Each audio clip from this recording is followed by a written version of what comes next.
Welcome to the Villa Pride Down Under podcast, an Aston Villa supporters podcast brought to you from Australia. Joined always here today by my good friend Tess. How are you, pal? Doing good, man. I'll tell you what, though, not really. Well, I'm kind of looking forward to it, but it's 4 a.m. to start this Crystal Palace game. Hey, like that's early. 2 a.m. for me, man. Good. How are you? I'm all right. Yeah, good. Very productive day. Last day of winter here in Perth, and it was a nice sunny 23 degrees, so not bad for the last day of winter. Yeah, put some cream on, get some suntan and stuff.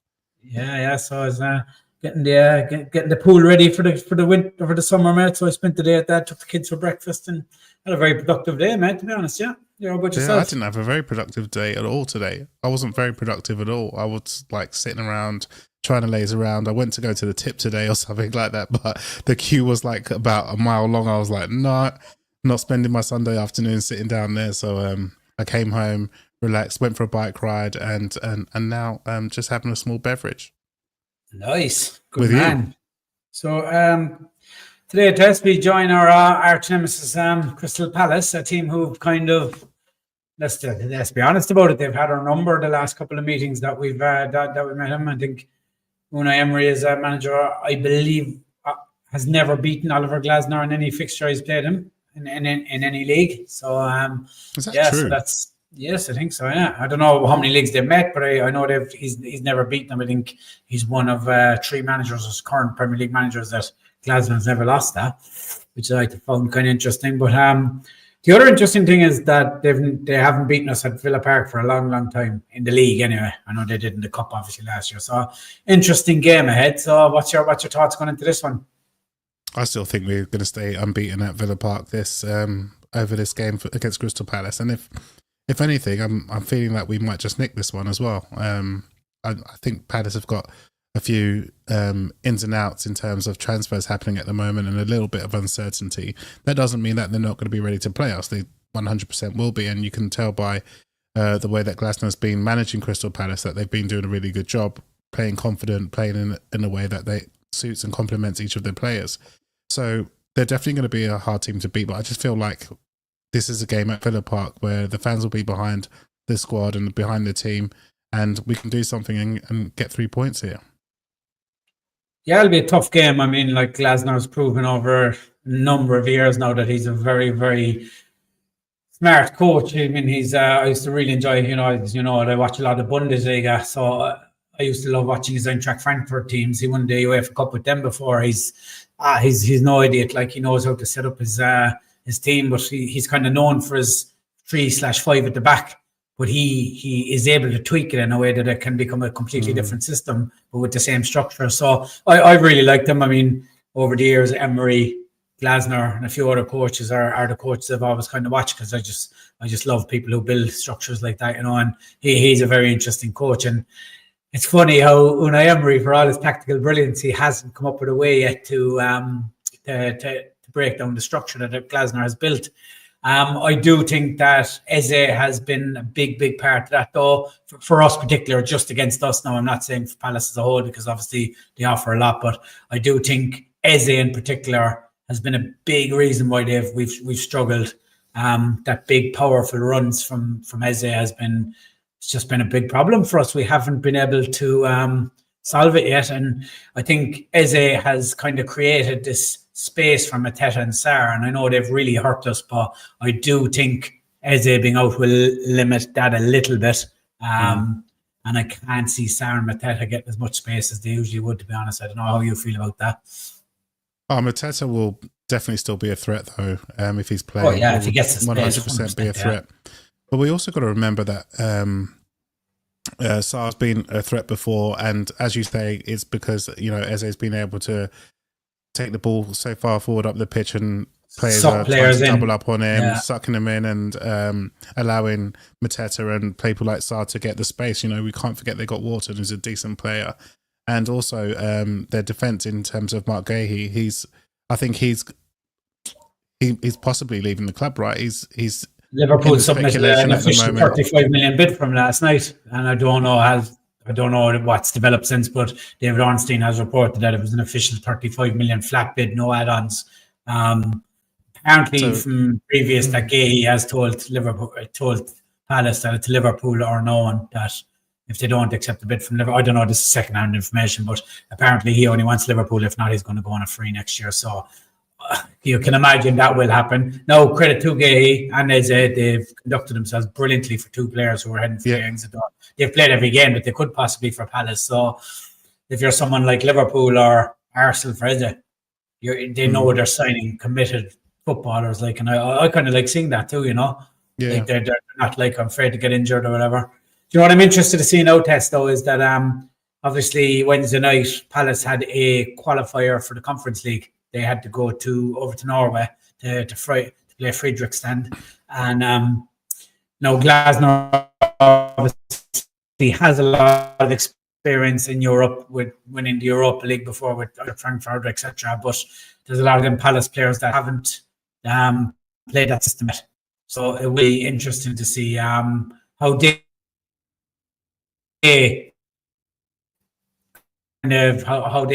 kind of start feeding to those two guys that are lying over there and coming back. So yeah, it'll be interesting to see what kind of toll that will take on Palace as well, you know, till they find their rhythm. Yeah, it will be interesting to say. You just froze up there for me for a second, so I just caught the end of that. You lost your screen there for a minute, mate, but yeah. I think we both lost the screen there. Oh, look, I'm just a little bit concerned about the way that we're going to be playing moving forward against this Palace side. As you mentioned there before, you know, Glasner's sort of had the upper hand on Emery and tactics wise, but we're strong at home. We need our supporters to be with us on this one, and I feel like this is something we can do. I think we've got a few of our own injuries as well, which is a little bit of a concern so early in the season. So, really difficult one. I mean, if you ask me now, I wouldn't be happy with a draw. I'm not going to lie. Like, I feel like we need to get 3 points at home and we need to start winning games. And we definitely have a team that's capable of doing it. And so we'll just see. It depends on how the team looks and how it's going to line up as well. Yeah, it'll be interesting. It's kind of like it's one of those situations again where I think hopefully Emery's kind of forced into a change because obviously Kamara's injured, which is a big loss with Adam Morton. I think Kamara's perfect for dealing with Adam Morton, close space and stuff. Although the last couple of battles, I think it's fair to say that Morton's probably come out on top on that. But I think that was as a collective. I think Palace were just winning those battles all over the pitch for us. So that would have left Onana coming in. Now Onana's injured with a hamstring, which probably means most likely that John McGinn will drop in there. So does that mean Malen starts, Tess? I'll tell you what, Malen, Donny, the boy Donny has got to start the game. Donny has to start, and we have to win this game, and we need to get that width in this team. And if we look at pre-season, we saw that Donny was playing. I'm calling him Donny because he's my mate. We've known each other for a good hot minute now. he needs to start this game to help us with that width because we're having issues with the width at the moment and attacking other defenders. So is it time for him to start? In my opinion, absolutely. Get him started. Also get Maatsen to start a game as well. And I don't know how we do with Onana out because I'm assuming that Tielemans is going to drop back. And then where does Rodgers play? Do we bring in Gesson to sort of play on that left side? Does John McGinn move more further forward instead of playing wide? Interesting questions that we've got to ask, Bud. Interesting questions. Yeah, it's like Melty Shirts and Carrie there, both in the comments there. So good on them. Cheers, guys. Thanks for jumping on.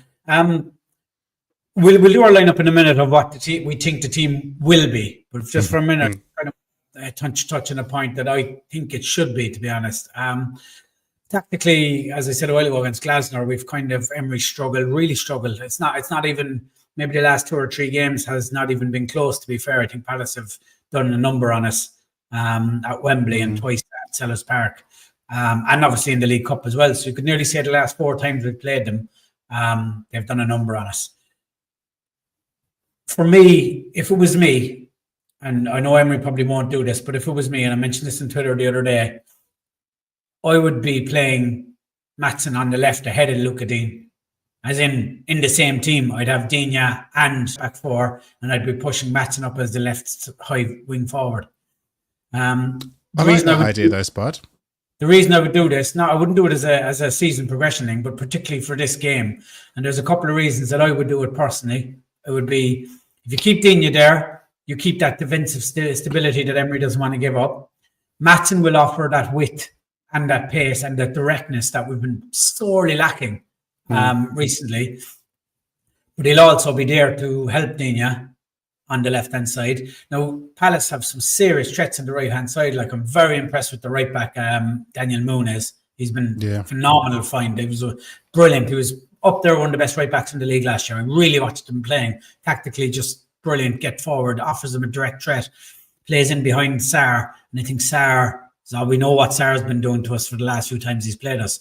So I think if you were to play for this tie at home, if you were to play Donyell and Maatsen, not only are you getting width and pace out of Maatsen, you're getting more defensive cover, but you've got Maatsen to help Donyell, and then you've still got that width, and you're pinning Donyell Muniz and Sarr back. So you're covering about 4 bases with one switch. If he plays Rodgers out there like he has been, Rodgers likes to come inside. You're letting them double up on Luca Dean. They're two very strong players in Sarr and Muniz, and I think it's very hard to counteract that unless we play Maatsen. And I think there's just about 3 or 4 tactically reasons why that would work for this game. I'm not saying do it for the season. I'm just saying for this particular game, what we've been lacking and what the threats that they offer, I think it would be that's the first move I'd be looking at anyway. Play the two. I really like that idea. That's a cool idea. Like, I think it absolutely makes tactical sense the way that you've described it there. Like, I'm not a tactician or anything, but when I think about it, when you've just described it, sounds like a really, really good way to sort of circumnavigate that part of the field, right? Like, it feels like a really good opportunity for us to sort of get forward and be on the front foot as well, which is really, really interesting. That would be good. Do you reckon he's going to do it? I don't think he'll do it, but I hope he does. I don't think he will. That's just from my time watching Emery. Look, I just don't think he will. But it's not like him to throw in a whole new idea like that. I do think we will be a bit more attacking, but I don't see doing that. But I don't know why he wouldn't look at this though, because like you're offering us something that we haven't had from an attacking point of view, but without giving that defensive cover. But you're also nullifying their threats. So yeah, it'll be interesting to see what he does. But it's a problem for us if we don't get that right in this game, because they've serious options on that right hand side. So what about what Mark Smith's saying? He's saying Gesson rather than Maatsen on the left, Rodgers in the middle, Ollie up front, and got to play Tyrone against Mateta. So I guess he's trying to say that Pau Torres shouldn't be playing in this game, probably due to physicality, right? So you got Mateta, who's a very physical player. We're likely to have Konza back, or we at least hope we're going to have Konza back. But would you start Tyrone instead of Pau Torres? Yeah. For this game, I think Mateta would rather be up against Pau Torres than he would Tyrone Mings, to be honest. They would almost target Pau Torres, wouldn't they? They would always say, just get up there and get physical against Pau Torres and put the ball just behind him, just so that you can make him run, because he's not that quick as well. Yeah, but he can be pushed. He can be pushed off the ball too easily in this game, and I think Palace offer that physicality that in the games that it's the one thing that Torres struggles with. And I think if it is a case of Torres, you've already started half the game plan for them. Like, Glasner will target him. He'll target him time and time again. So I do agree with Smithy. It should be. I agree with one part of Smithy's thing here. I think I do agree that we should be starting Torres ahead of, or Mings ahead of Torres. I don't agree though we should be starting Gesson ahead of Maatsen though, because we don't know enough about Gesson from a tactical point of view yet. And I do, for a team who've been tactically better than us the last few meetups, I don't think we should be risking that, because I don't know enough about Gesson from a point where if he likes to come in to the centre as well, you've got the same issue that Rodgers is offering. Now, he looked like he likes to keep it wide when he come on for the last 20 minutes. But for me, I think I'd rather see him come off the bench 20, 25 minutes to go when the game's and maybe just bring on something a bit different. Bring on something a bit different. But until in a game, I just don't think this is the game to start him. Personally, that's just my opinion. Malen, were you impressed 100%. with that 20 minutes that he did, though? Were you impressed with the 20 minutes he came on? Because he did try to make things happen, Gasson, didn't he? Yeah, I was very impressed. But to be honest, Tess, I would have been impressed with you coming on running right on the wing in that game because nobody was doing anything. I'll go get my boots. Yeah, you know what I mean, though. Like, I mean, he stood out because he was the only one that tried anything. You know. Yeah. And it's what we needed at the time. So look, I'm delighted with the signing of Gasson. Don't think it's the game to start for me personally. I would like to see him on the bench later on. But Malen, 100% on the right hand side. I think we need. He has to start. Like he just. Yeah, he has to start. I'm sorry. Like all preseason when I was watching, everyone looked like they were up front. They looked like they were on fire. They just looked like they were having a really, really good time. They seemed like they were gelling as players. I think Malen got maybe 4 assists or 3 assists for Ollie during that time, or even and Rodgers even during that pre-season. And to start the season without him was really I was really, really surprised. I didn't understand it. Like, did he start Bailey in the first game? Didn't he instead of Malen? Bailey played the first game against Newcastle. No, I don't think Bailey played that game. No, I don't think so. It was McGinn. McGinn played right in that game. Which I thought was the right call for that game, personally. But I feel like he's earned the right to come on and have a go and run a game. He should have 100% started against Brentford. And Emery pretty much said that in his press conference yesterday, saying that he's been unfair on him. So but don't be unfair on him. You know what I mean? Just you gotta play him, and we bought him to come into the side, and then you tell him that he's come to the side. He's going to get Champions League football. Told that he wasn't going to be playing Champions League football, and you're going to have a great season next season and a big season next season. If we get into Champions League, you'll have it then. But if we get into Europe, you're still going to play in Europe next season. But he's done everything in the right way, as far as I can see. When he comes on, he seems to make a difference, even as a short side. Right, good attitude. Very good attitude. If there's ever a player that deserves to be pissed off, it's him. But he doesn't seem to be letting it affect him and his teammates. 100%. And so, even in the preseason, we go back to preseason. He's done phenomenal. He's worked really hard.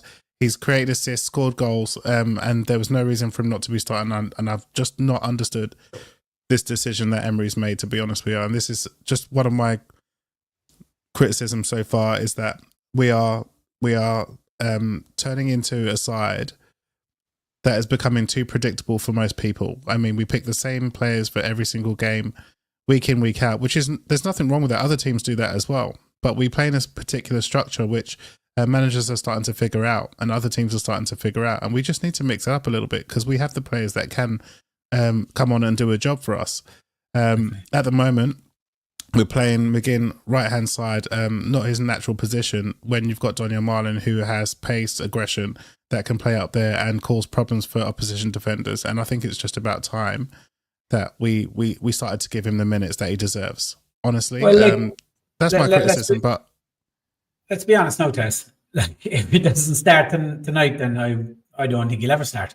He's earned this place, right? But now also you have Kamara and Donny injured, where McGinn or someone has to step in. If he goes the route of Bogard in midfield and McGinn back on the right, then you've just got to think he just doesn't fancy him, because there's absolutely no reason. There's 10 reasons I can think of. There's 10 reasons I can think of why he should start, but there's not many reasons why I can't think of why he shouldn't start. But then again, look, I don't see him at training 5 days a week. But there's a lot of comments in the section before we move on. Do you want to scroll through them there and maybe start? Yeah, I'll start with one which I think is a little bit of a tongue in cheek that was posted this afternoon when I scheduled the stream from Kari. It was an interesting comment, but I'll post it anyway, because I did lull when I saw this one. So if Gassen starts 7-1, I think Malen should force his way out. No, I mean, could easily happen. Too late to force your way out now, buddy. I think the agent will definitely be asking questions in January, all right? I think Gary, you're not too far wrong there, to be fair, mate. I think rightly so, though. Like, the agent should be saying, hang on a second, you told us we're going to do Champions League, but we ain't getting that. I'm only good enough to play preseason matches and I can't even get a start. You know, like, kidding me. I think he starts tonight. I think he does. He starts. We'll take one more question first, and then shall we do a little bit of a predicted lineup sort of thing? Yeah. All right, we'll take one more. From Darren Stewart. Hello, Darren. Is it too early to say that this is the defining game for Emery's tactics and the squad that he continues to persist with? Interesting question. Might be a bit early, in my opinion, to define it. I mean, this is game 3 of 38 games, right? So a little bit too early to say whether the tactics are totally wrong and whether it's, I don't know if you mean like this is Emery's downfall and on spiraling down. I think it's still really early in the season. What I would say is, though, it's possible that it's not the tactics, it's possible the confidence of the players for some reason. There's been a bit of disruption in the squad. In terms of outgoings, and I think there was really clear to us as supporters that there were a couple of players in there that were not happy with some of the outgoings that went on just recently, or outgoing is probably more to the point. And I think there was one in particular that some of the players did voice their opinion on, and so that's possibly that there's a little bit of unrest there, and but nothing major. I think these players are all professional and can bounce back and come forward and get over that situation. But I also think there's a possibility that they'd like some help in the squad as well, and the club are having trouble bringing in that extra help too. So yeah, in my opinion, I don't know if it's the right time to say that, but in my opinion, yeah, probably just a little bit early. Three years in a row we've got into Europe, so very hard. I'm not saying Emery can't be questioned, because of course he can, but he's a phenomenal manager. He's a phenomenal tactician, and every time we question him, he directs the team in the right order and he gets things sorted. So I have 100% faith that he'll sort it this time too. I just think the way things have been the last few years, we've rolled really, really quickly, faster than we probably should have, right? And we got into the Champions League, and we knew that there was PSR and SCR issues behind. But you get into the Champions League, you have to keep moving forward. You have to keep bettering that team, right? And improving the squad and taking chances, and with the money problems, take risks. Getting Rashford and Asensio in for half a season, give him big wages, and see can you take that gamble and get back in the Champions League. And there was a couple of risks, like calculated risks, I would say. At some point over these Emery's first 5 seasons, right? He's 3 and now. They would have known at some point they're going to just have to put the brakes on a little bit and just do what like basically Newcastle have done for the last couple of windows, and just put the brakes on. He couldn't do that while they're in the Champions League, or where we were going to win the conference or trying to get into the Champions League. He just couldn't put the brakes on. But I personally believe that the brakes have probably come a little bit from Emery himself this time, because not making the Champions League and making the Europa League, I genuinely believe Emery looks at that Europa League and thinks, now that we can get into the Champions League via the Europa League, maybe the league is not as important as I have seen it for the last couple of leagues, right? I think he believes he can win the Europa League with this squad. I genuinely do. He's done it with less squads before, right? And this was probably him saying, right, guys, this is it. Saying to Monchi and Vidigani, this is the year that we can actually scale back a touch without losing ground, because now we don't have to finish in the top 4 or 5. We can win the Europa and we get exactly where we would have been. So this is the time. Put the brakes on. Let's let the players go. Let's get the SCR sorted. Let's qualify for the Champions League by the Europa League this year. And then next year, we're clear, we're free, and we can go into the Champions League, competitive, money to spend, and back on an even keel with the others. Well, you're not going to be an even keel with the top 4 or 5, but you're going to be able to do what Newcastle have done this year and spend money. I genuinely believe that. I think this is a calculated decision from the club. They knew they'd have to make it at some point. They couldn't do it last year. They couldn't do it the year before. Now they've just decided this is the year. This is the year. We've been given a chance now to make the top 4, but not through the league, to make it with the Europa League. Let's do it. he can win the Europa League with this squad. I've no doubts about that. Like, I've seen 4 different squads that Emery's won the Europa League with, and we would match them player for player now at the moment. So, yeah. All right. So I think hopefully tactically, that answered your question there, Darren. James Woods here. Hello, James. Just says good day, boys. James and, always in the chat. Cheers, mate. Up the Villa. Nice to see you. What have we got here? What's this here? We got Villa Dave. No pressure on the first 11. It's stale. 2 £30 million players on the bench, not given a chance. Kind of discussed that, didn't we? Yeah, we said players of good value, of good quality, not being able to get the start.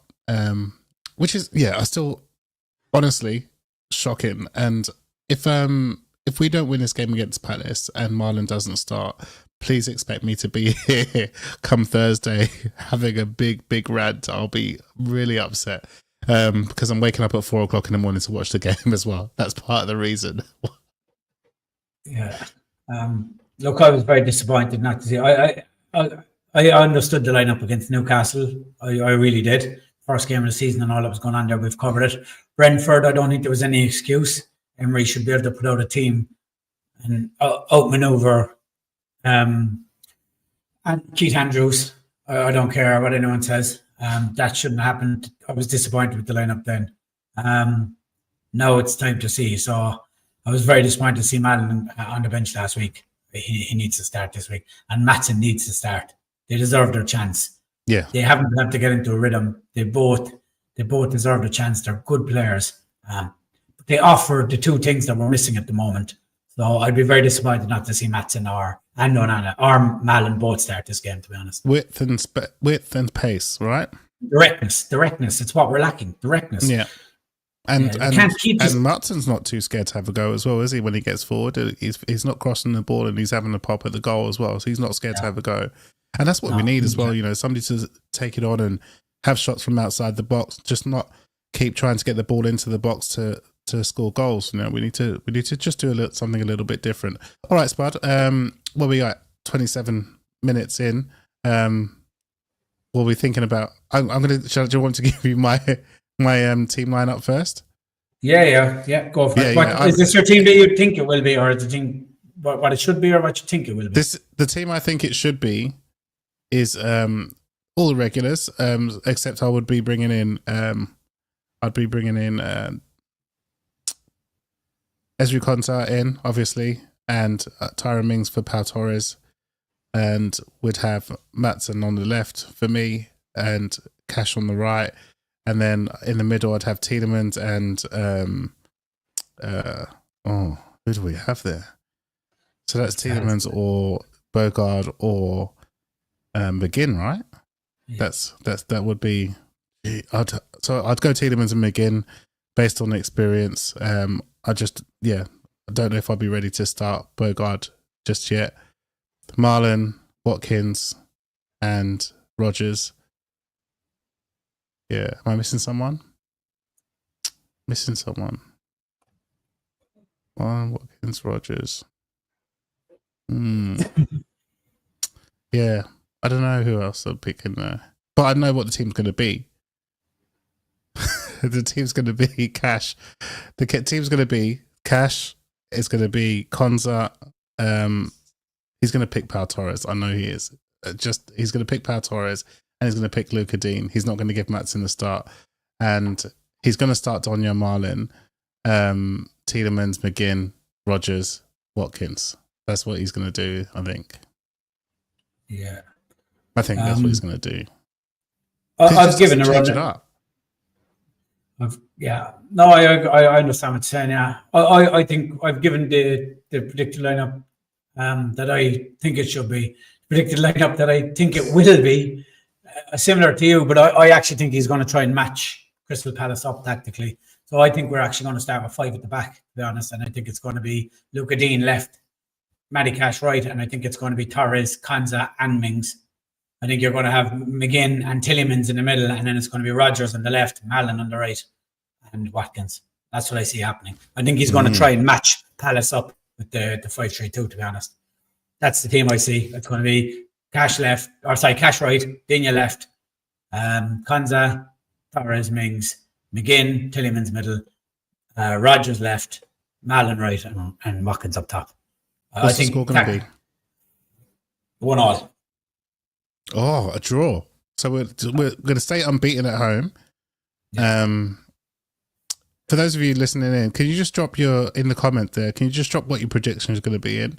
I'm going for 2-0 Villa, and I'm going Malen to score and get an assist, and Watkins to score with Rogers to get an assist. That's what I'm going 2-0 Villa. I think Watkins will score. I think that'll be I think Watkins will get off the mark today. But unfortunately, I also think Sarah will score because he always scores a lot. Did you go to put your $5 on? No, I lost my whole deposit limit on last night's games. So that's not deposit limit.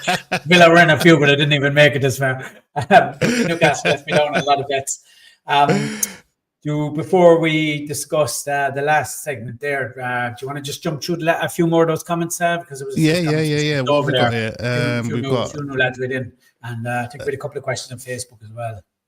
So let's go here. We've got the only way we sort out the club is longevity, sorting out the bad choices of our past, not resetting every 3 seasons. I think over the last 3 seasons we've just been trying to build. Like, if I'm being honest, James, we've been trying to build a team and try to bring players in slowly and surely. But it's been a difficult task I think the problem that the club had is that we kept bringing in players that had no value to sell. So we've got players in and brought them in like what Gerrard did, just to try and fill places in the squad. But to try and resell those type of players was like almost impossible. And then they're on such a good wicket, like they get good money that they're like, I'm not going anywhere else if no one else is going to give me that money. I might as well just sit on my contract until it expires, you know. And the trouble of trying to get rid of people like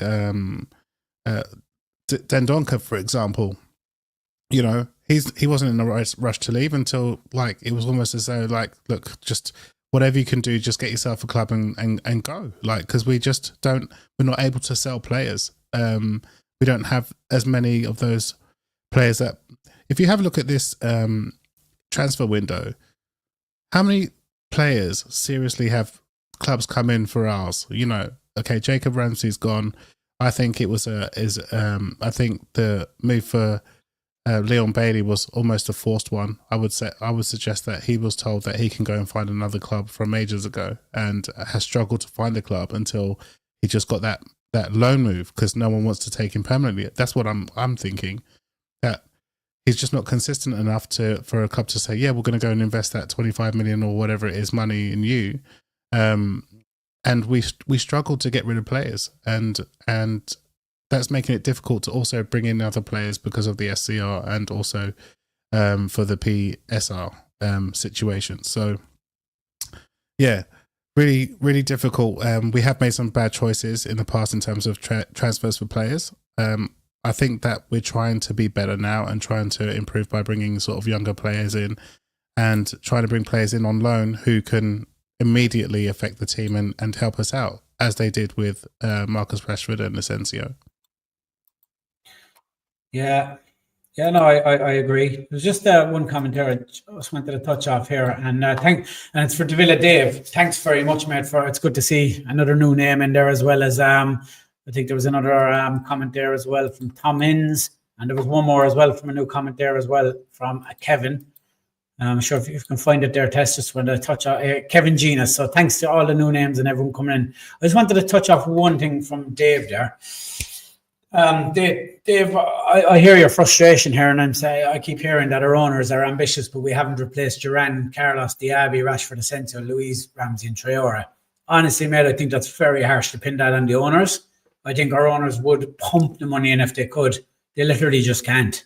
You've seen the interview with Nassef. He's on about trying to build a court case against the Premier League to say that it's not conducive to business in the country. It's against corporate law, what they're doing. So it's very hard to pin on the owners. I think the owners are ambitious, very ambitious. They put a lot of their money. you've seen them come out and say that we're one of the best run clubs in the country now, that we're one of the least debt clubs in the country. We only have a 19 million debt, which is a massive percentage lower than the other clubs. And that debt is actually a loan from the two owners from their personal businesses.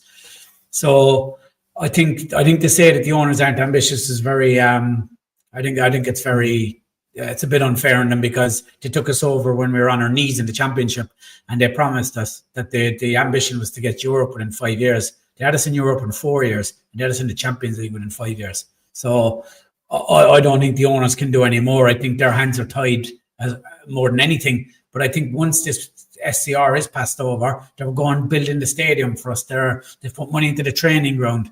They're doing everything they can for me, Dave, and I do think it's just a little bit harsh on the owners. I think they're as ambitious as we could hope for in any owners.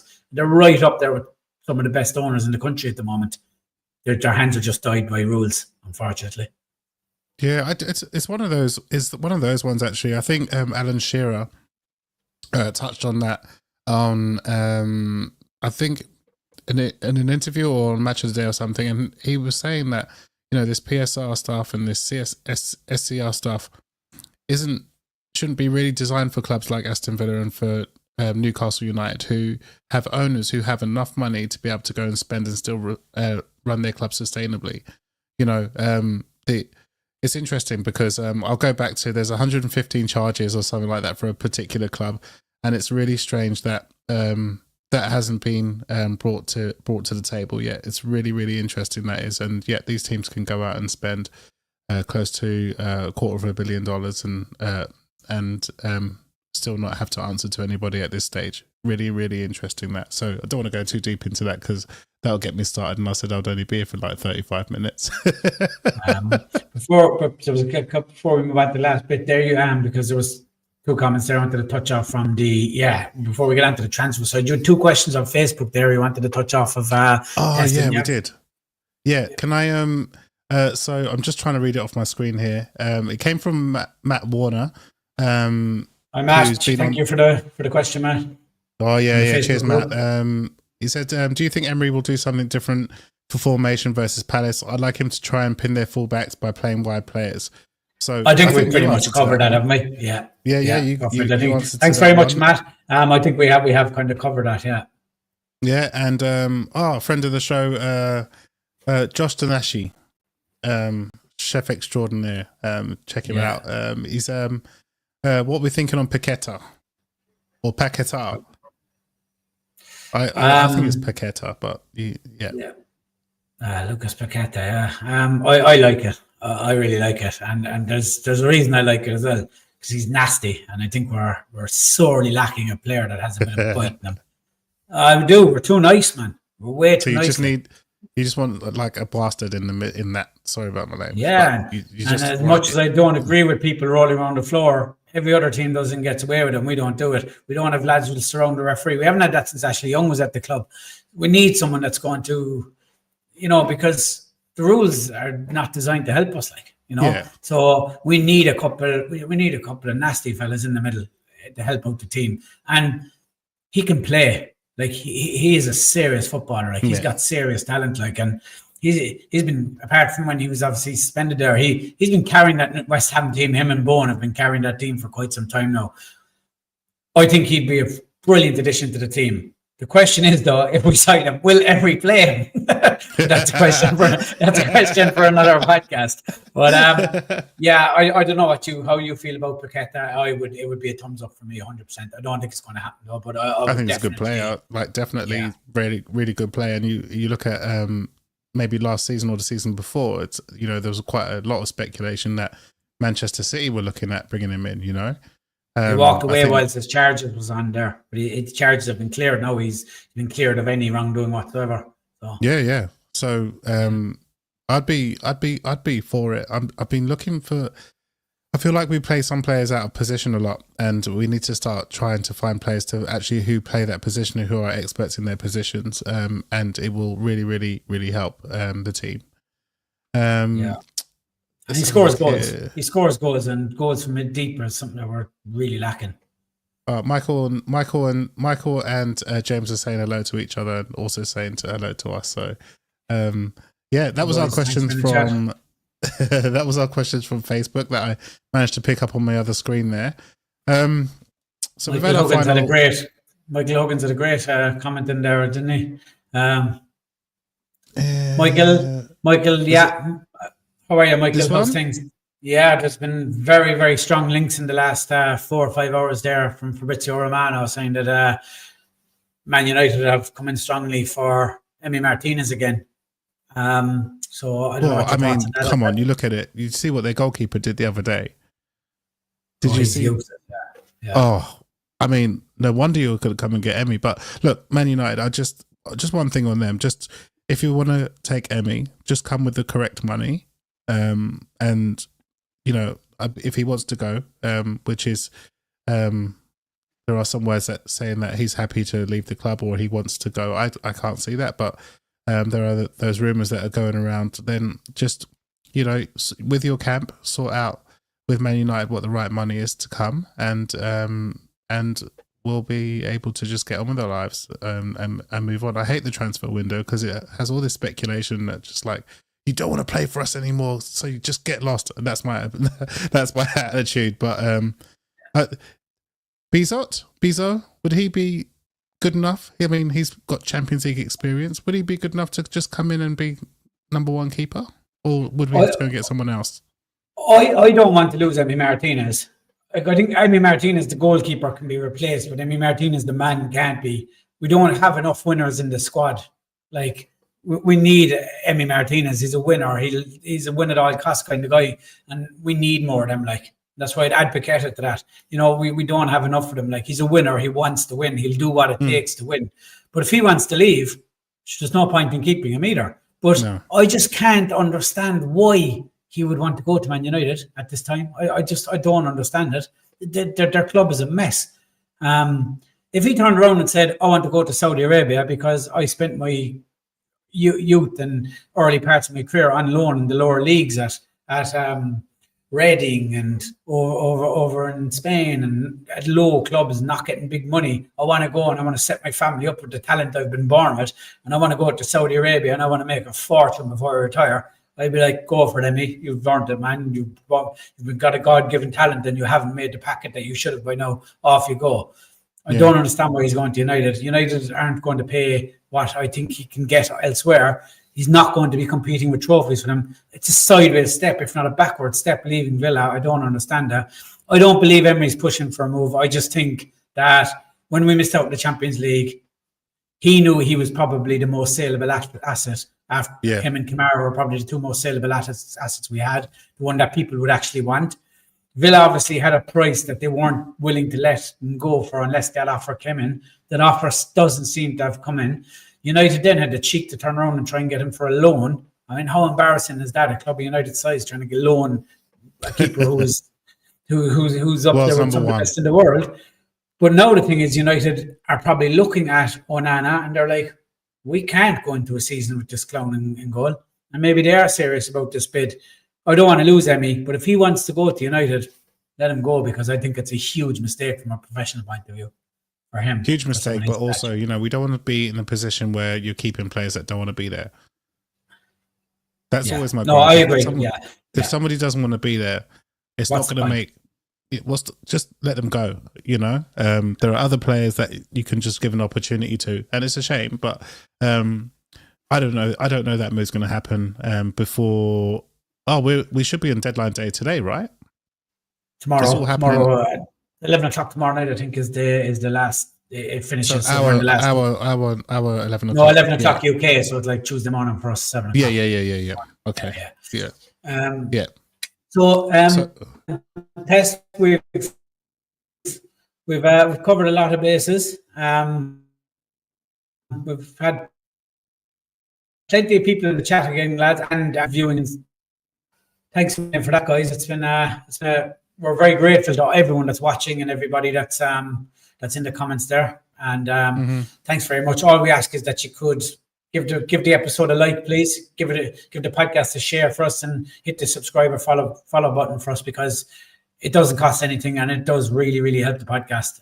The algorithms, everything, even just giving the episode a like, it just makes a huge difference for us as we grow the podcast.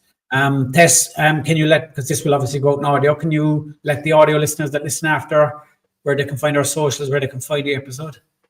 Yeah, you can find us on Instagram at Villa Pride Down Under, at X is at Pride Down Under, and the Villa Pride Down Under on YouTube. We've got a TikTok thing. We got a TikTok account now as well, which is also Villa Pride Down Under. So they're all the same.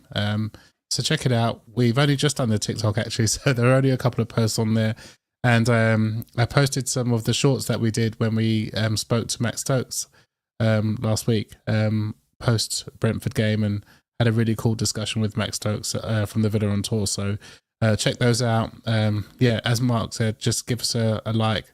Tell your friends, tell your neighbours, like, subscribe, all that stuff. We really appreciate you joining us today. Guys, and when we're back Thursday. Sorry, we'll be back Thursday. It's an international week, so we're not too sure about the weekend yet, but we will definitely be here again live Thursday at the same time. So thanks to everyone for joining in. If you haven't watched our previous episodes, guys, with Max and Peter Witt, go back and watch them because they're both really, really good chats. And you'll find them once you hit the subscribe button. You will find them as you scroll through our channel there on YouTube. So thanks very much, guys. Enjoy the game. For those going to the game, stay safe, and let's bring home the 3 points. A very, very well needed 3 points. Thanks to God to everyone again in the comments, lads, and we'll chat to you Thursday. Up the Villa. Up the Villa, boys.